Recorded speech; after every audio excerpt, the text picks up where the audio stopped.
আসসালামু আলাইকুম। হাদির পরিবারকে সান্ত্বনা পুরস্কার দিয়ে ডক্টর ইউনূসের সরকার বিদায় নিচ্ছে। হাদির পরিবারের সাথে ডক্টর ইউনূস প্রতারণা করছে, হাদির সাথে প্রতারণা করছে ডক্টর ইউনূস। ডক্টর ইউনূস উনি কথা দিয়েছিলেন যেদিন হাদির জানাজা পড়লেন সেখানে, যে আমরা হাদিকে বুকের ভিতর ধারণ করি, হাদি হত্যার বিচার হবে, আমরা এই হাদি হত্যার বিচার করব। কিন্তু বাস্তবে দেখা গেল এর সিটে পোটাও নেই। সাগর রুনি হত্যাকাণ্ডের এই মামলা বারবার যেভাবে এই মামলার তদন্ত প্রতিবেদন পিছানোর জন্য তারিখ দিয়েছে প্রায় 200 বারের মতো, ঠিক হাদি হত্যাটা সাগর রুনি হত্যাকাণ্ডের মতোই হতে যাচ্ছে। এটার কোনো বিচার হবে না, এটারও বারবার মামলার প্রতিবেদনের তারিখ পিছানো হচ্ছে। এখন পর্যন্ত 6 বার হয়েছে।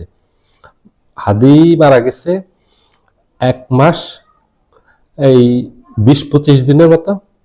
এইটুকু সময়ের মাঝে 6 বার হাদি হত্যার তদন্ত প্রতিবেদন পিছিয়ে দেওয়া হয়েছে।